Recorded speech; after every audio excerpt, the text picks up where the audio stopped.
Good morning dear students. आज की इस वीडियो लेक्चर में बेसिकली हम लोग जो डिस्कस करने जा रहे हैं वो डिस्कस किसके बारे में करेंगे, about the photorespirations dear students. हालांकि फर्स्ट ऑफ ऑल तो मैं ये कहना चाहता हूं कि बहुत लोगों की होमवर्क अभी तक मुझे मिली नहीं, जो कि ये बिल्कुल अनएथिकल। जब आपको होमवर्क प्रोवाइड कर दी जा रही है तो देन आपसे रिक्वेस्ट है काइंडली आप होमवर्क को टाइम ड्यूरेशंस के दौरान ही सबमिट करें।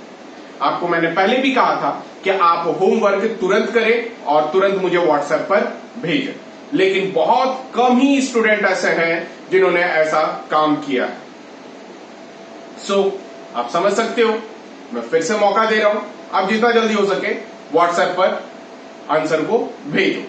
कारण अगर आप ज्यादा प्रॉब्लम करोगे, आंसर नहीं बनाओगे, क्वेश्चंस का दिया गया कोई भी प्रॉपर सॉल्यूशंस नहीं प्रोवाइड करोगे, तो आप समझ लो कि आप क्या पढ़ाई कर रहे हो।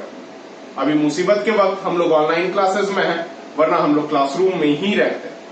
सो स्टूडेंट्स, आज स्टार्ट करते हैं अपने सेकंड लास्ट टॉपिक को, जिस चीज को अपन क्या कहते हैं, फोटो रेस्पिरेशंस कहते हैं। फोटो रेस्पिरेशंस याद रखिएगा, फर्स्ट डिमॉन्स्ट्रेट किसमें किया गया था? टोबैको प्लांट में किया गया था। कौन किया था? बाय बेकर एंड टियोप इन 1959 में।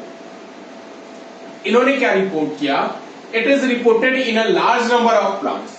मतलब इन्होंने लार्ज नंबर ऑफ प्लांट में रिपोर्ट किया, पर्टिकुलरली किसमें? जो परफॉर्म कर रहा हो C3 साइकिल में। यानी C3 साइकिल वाले जितने भी प्लांट्स थे उसमें इन्होंने बहुत अच्छे तरीके से क्या किया? फोटो रेस्पिरेशंस को एज्यूम किया। अब जरा देखा जाए कि फोटो रेस्पिरेशंस जो डिफाइन किया वो डिफाइन किया गया था बाय द मीन ऑफ रॉट्रॉप 1963 में। इनका यह कहना था कि photo respiration is an extra input of the O2।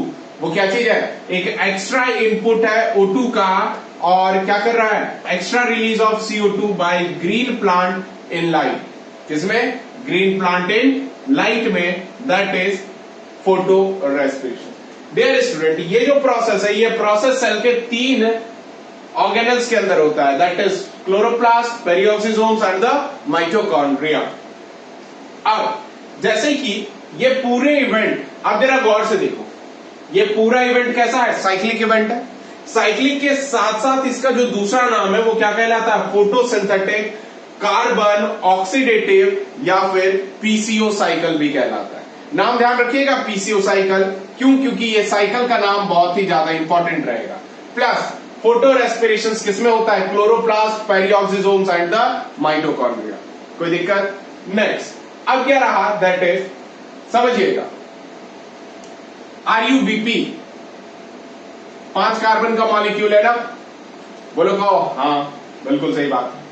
अब जरा देखो, ये सारे इवेंट तीनों ऑर्गेनल्स एक साथ में कोरिलेट करते हैं। कैसे? जरा देखा जाए। जैसे क्लोरोप्लास्ट में C3 साइकिल हुआ, C3 साइकिल से क्या बना? RUBP बना, जो कि 5 कार्बन का था। 5 कार्बन बाइफर्केट हुआ, 2 कार्बन प्लस 3 कार्बन। 3 कार्बन आप जानते हो जिसे अपन क्या कहते हैं? PGA, that is phosphoglyceraldehyde. क्या कहते हैं? Phosphoglyceraldehyde. यहां पर क्लोरोप्लास्ट के अंदर O2 इस्तेमाल करेगा और बेसिकली 2 पार्ट में काम करेगा। पहला बनेगा क्या? दैट इज फॉस्फोग्लिसरल एल्डिहाइड, और दूसरा बनेगा क्या? फॉस्फोग्लाइकोलेट बनेगा। डियर स्टूडेंट्स, नाउ याद रख लेना, यहां पर CO2 लगेगा। CO2 लगने के बाद यहां पर कौन सा एंजाइम वर्क करेगा? रुबिस्को। रुबिस्को में भी बताया गया था, that is ribulose, biphosphate, carboxylase and ऑक्सीजिनेज।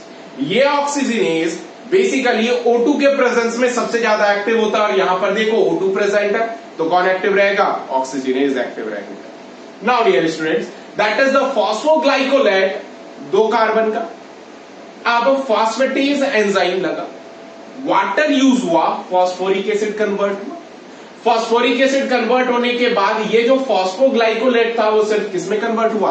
Glycolate में कन्वर्ट हुआ। अब जब ये ग्लाइकोलेट में कन्वर्ट हुआ तो फर्दर ग्लाइकोलेट फिर से आया किसमें? पेरिऑक्सीसोम्स में। सेम कंपाउंड पेरिऑक्सीसोम्स में आया। अब ये ग्लाइकोलेट एक्चुअल में ऑक्सीडेज एंजाइम, जिसमें O2 और बेसिकली H2O2 में कन्वर्ट हुआ, जिसे हाइड्रोजन पेरोक्साइड कहते हैं। नेक्स्ट, इस जगह पे देखा जाए, हाइड्रोजन पेरोक्साइड के वजह से यहां पर जो कंपाउंड बना जिसका नाम क्या पड़ा? ग्लाइऑक्सीलेट पढ़ा। क्या पढ़ा? ग्लाइऑक्सीलेट पढ़ा। अब इस जगह पर ग्लाइऑक्सीलेट ट्रांसएमिनेज के वजह से ग्लाइसिन में कन्वर्ट हुआ, जो कि 2 कार्बन मॉलिक्यूल्स है। अब ये ग्लाइसिन ड्रिफ्ट होकर के कहां तक पहुंच गया? दैट इज माइटोकॉन्ड्रिया में। ग्लाइसिन एक एसेंशियल अमीनो एसिड होता है। 2 कार्बन मॉलिक्यूल्स CO2 रिलीज किया माइटोकॉन्ड्रिया में, NH3 रिलीज किया। NH3 रिलीज करने के बाद इस जगह पर डीकार्बोक्सिलेशन हुआ माइटोकॉन्ड्रिया में, NAD प्लस का इस्तेमाल हुआ NADH पे, और फाइनली ये 2 कार्बन 3 कार्बन मॉलिक्यूल्स में कन्वर्ट हुआ, जिसे सेरीन कहते हैं। ये भी एक type of essential amino acid होता है जिसमें 3 कार्बन प्रेजेंट होते हैं।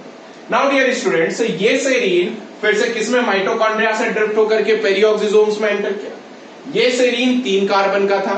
अब सेरीन से हाइड्रोक्सी पाइरुवेट में कन्वर्ट करने के लिए ट्रांसएमिनेज की रिक्वायरमेंट पड़ी, जो कि एक एंजाइम था। इसमें क्या था? अल्फा कीटोग्लूटारेट, जो कि ग्लूटामेट में कन्वर्ट हुआ, और यही ग्लूटामेट ग्लाइकोऑक्सिलेट में जाकर के क्या होता है? कंबाइन होता है, यानी ये इस इवेंट पे साइक्लिक इवेंट प्रेजेंट होता है। अब डियर स्टूडेंट्स, सेरीन जैसे ही हाइड्रोक्सी पाइरुवेट में कन्वर्ट हो गया, ये हाइड्रोक्सी पाइरुवेट में कन्वर्ट होने के बाद फाइनली क्या रहा? ग्लिसरेट में कन्वर्ट हुआ। ग्लिसरेट में कन्वर्ट होने के बाद दैट इज, जिस चीज को अपन सिंपली क्या कहते हैं? रिडक्टेज एक एंजाइम लगा। ये रिडक्टेज एंजाइम लगने की वजह से दैट इज NADH और प्लस किस चीज में? NAD प्लस में convert. Is there any doubt? I think hope so नहीं। नेक्स्ट क्या है कि अब ये जो ग्लिसरेट है, ग्लिसरेट फर्दर किस में चला गया? दैट इज ये ड्रिफ्ट होकर के पेरिऑक्सिसोम्स क्लोरोप्लास्ट में एंटर हो गया। अब जब ये क्लोरोप्लास्ट में एंटर हो गया ग्लिसरेट, तो 3 कार्बन मॉलिक्यूल्स, और ये भी क्या है? 3 कार्बन मॉलिक्यूल्स है डियर स्टूडेंट्स। अब ये ग्लिसरेट काइनेज की मदद से ATP और ADP बना, जिसमें कि 3-फॉस्फोग्लिसरल एल्डिहाइड में कन्वर्ट हुआ। जब ये 3-फॉस्फोग्लिसरल एल्डिहाइड में कन्वर्ट हुआ, यही देन आगे चल करके किस में चला गया? C3 साइकिल में चला गया, और यही C3 साइकिल फर्दर क्या रहा? RUBP में कन्वर्ट हुआ। सो ये एंटायर मैकेनिज्म और एंटायर इवेंट 3 में होता है, क्लोरोप्लास्ट, पेरिऑक्सिसोम्स एंड माइटोकॉन्ड्रिया। और इसी पूरे एंटायर इवेंट को अपन क्या कहते हैं? फोटो रेस्पिरेशन कहते हैं। आई होप ये टॉपिक आपको अच्छे तरीके से क्लियर होगा। Now we are moving on which that is C4 plant.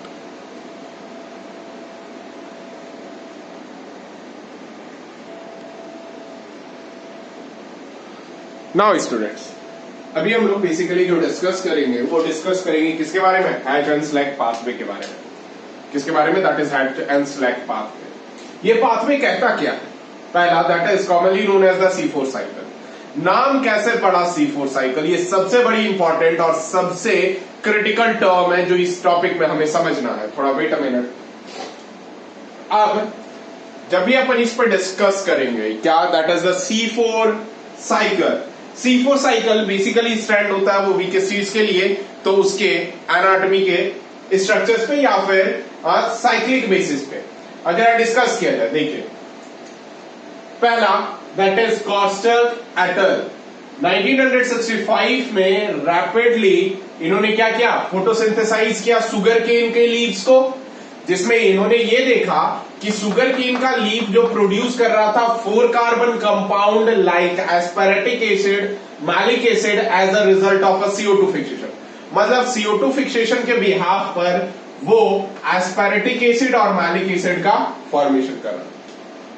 Dear students, अब लेट अस सपोर्टेड बाय, यानी कॉस्टल एटल के थ्योरी को फर्दर सपोर्ट करने वाले जो मिले वो मिले MD Hatch and CR Slack in 1906 में इन्होंने बेसिकली एटल के एक्सपेरिमेंट को क्या किया? सपोर्ट किया, जिन्होंने तब हैच एंड स्लैग ने मिलकर के ये बताया कि जो 4 कार्बन कंपाउंड है वो एक्चुअल में ऑक्सैलो एसिटिक एसिड है। क्या चीज है? Oxalo acetic acid, that is OAA, और जो कि फर्स्टली स्टेबल प्रोडक्ट है। वो क्या है? फर्स्ट स्टेबल प्रोडक्ट है। दैट इज हैच और स्लैग पाथवे। ये बेसिकली क्या ये सिंपली क्या कहलाता है? हैच एंड स्लैग पाथवे का सबसे फर्स्ट स्टेबल प्रोडक्ट अगर कोई है तो वो कौन है? Oxaloacetic acid. Now dear students, थोड़ी सी तबीयत खराब लग रही है, इट मीन सर्दी वगैरह ज्यादा है, दैट्स वाई, लेकिन कोई बात नहीं, हम लोग कंटिन्यू करते हैं। अगर देखा जाए that is the C4 plant. ये किससे कैरेक्टराइज्ड है? कैरेक्टराइज्ड है लीफ एनाटॉमी, जिस चीज को कॉमनली अपन क्या कहते हैं? क्रैंच एनाटॉमी कहते हैं। सिंपली क्या कंसीडर करते हैं? क्रैंच एनाटॉमी कंसीडर करते हैं।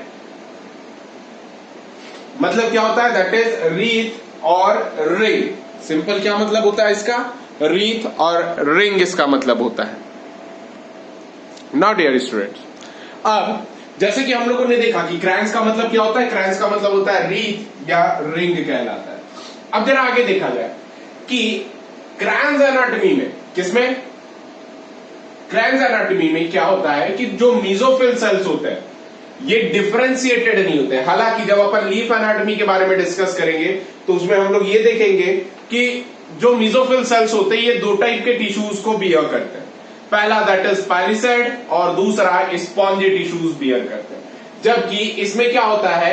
C4 प्लांट में ना तो पैलिसेड प्रेजेंट होता है ना तो स्पॉन्जी टिश्यू प्रेजेंट होता है मीजोफिल्स में, जिसमें यह देखा गया है कि जो वास्कुलर बंडल है वो सराउंडेड किससे रहता है? By sheath of large parenchymatous cells, जिस चीज को अपन क्या कह सकते हैं? बंडल सीथ सेल्स कहते हैं, जिसे आगे चल करके मैंने BSc लिखा है। क्या लिखा है? BSc, बैचलर ऑफ साइंस नहीं है ना, that is BSc means bundle sheath cells कहते हैं। डियर स्टूडेंट्स, इस डायग्राम जो एनसीईआरटी में प्रेजेंट है, मैं ये डायग्राम ड्रॉ नहीं कर रहा हूं। अब कहोगे क्यों सर? तो समझिएगा, मैं डायग्राम इस वजह से ड्रॉ नहीं कर रहा हूं, क्यों? क्योंकि मैं ऑलरेडी एनसीईआरटी में आपको डायग्राम को बहुत अच्छे तरीके से एक्सप्लेन किया, बंडल सीथ सेल्स और मीजोफिल सेल्स के बारे में। सो मैं यहां पर थ्योरेटिकल अप्रोच पर डिस्कस कर लूंगा डियर स्टूडेंट्स। ओके, देन अपन स्टार्ट करते हैं। अब क्या है कि बंडल सीथ सेल्स अराउंड किससे होगा? मीजोफिल सेल से, और आपस में जो कनेक्टेड होगा वो किससे कनेक्टेड होगा? प्लाज्मोडेस्माटा से कनेक्टेड होगा। डियर स्टूडेंट्स, इसमें कि the chloroplast in bundle sheath cells are large in size, यानी जो क्लोरोप्लास्ट है बंडल सीथ सेल्स में लार्ज इन साइज होता है, जिसमें कि क्या होता है? लैक ऑफ ग्रेना, और कंटेन क्या करता है? Starch granules. क्या कंटेन करता है? स्टार्च ग्रेन्यूल्स कंटेन करता है। नेक्स्ट डियर स्टूडेंट्स, कि अब क्या है कि the chloroplast in mesophyll cells, यानी जो क्लोरोप्लास्ट है मीजोफिल सेल्स में वो स्मॉलर इन साइज होता है और कंटेन करता है ग्रेना। क्योंकि यहां पर देखो लैक ऑफ ग्रेना है, लेकिन यहां पर देखो ग्रेना कंटेन करता है, और लैक ऑफ स्टार्च ग्रेन्यूल्स होता है। क्या? लैक ऑफ स्टार्च ग्रेन्यूल्स होता है, जिसमें कि mesophyll cells are specialised to perform light reactions. क्या परफॉर्म करता है? लाइट रिएक्शंस परफॉर्म करता है। दैट इज मीजोफिल सेल्स है, ये एक टाइप में स्पेशलाइज्ड होता है जो कि लाइट रिएक्शन परफॉर्म करता है, और इसी लाइट रिएक्शंस के बिहाफ पर हमें क्या मिलता है? O2 का प्रोडक्शन मिलता है प्लस ATP एंड NADPH का फॉर्मेशन मिलता है, जो एक काफी इंपॉर्टेंट और उम्दा किस्म से क्या चीज होता है? रिएक्शंस होता है। सो आप एक बार इस चीज का स्क्रीनशॉट ले लो, देन अपन फर्दर आगे की ओर मूव करते हैं, जिसमें अपन रिएक्शंस पॉइंट ऑफ व्यू से डिस्कस करेंगे dear students. Now dear students, अब हम लोग लास्ट फेज पे पहुंच चुके हैं अपने C4 प्लांट पे, और इसके बाद फोटोसिंथेसिस खत्म करके हम लोग आगे की ओर बढ़ेंगे। सो डियर स्टूडेंट्स, स्टार्ट करते हैं अपने टॉपिक को, दैट इज C4 प्लांट के सारे मैकेनिज्म को।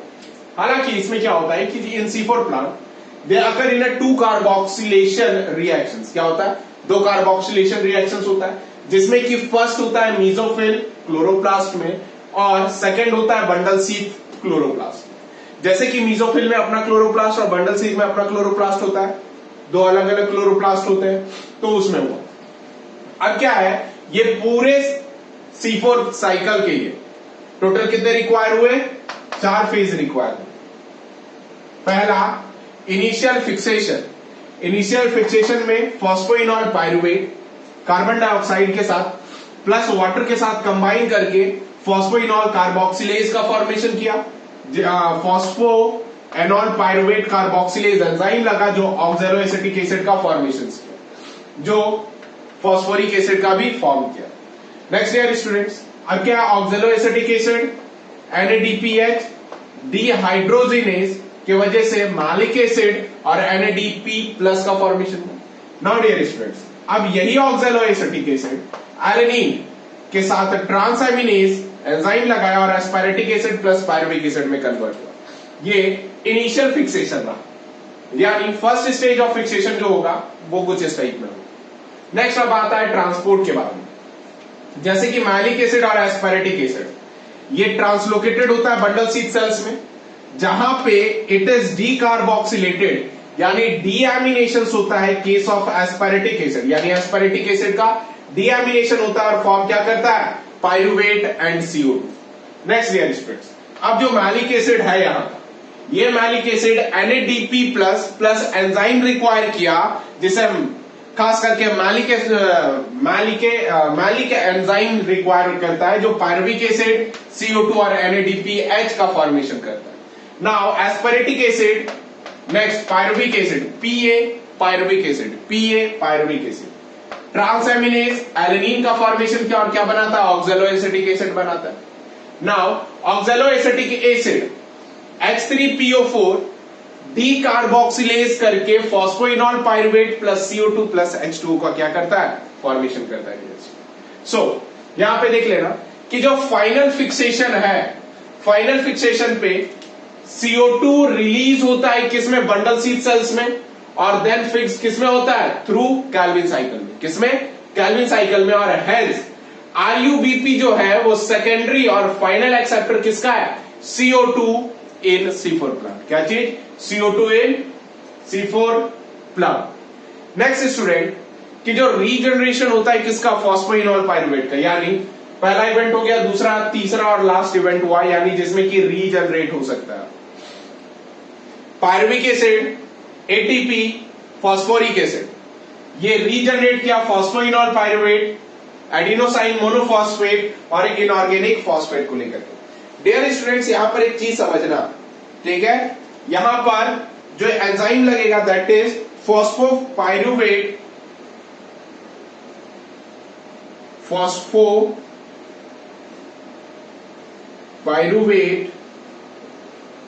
डाइकाइनेज, यहां पे ये एंजाइम लगेगा जो पायरुवेट और ATP और फॉस्फोरिक एसिड को फॉस्फोइनॉल पायरुवेट और एडिनोसाइन मोनोफॉस्फेट में कन्वर्ट करेगा।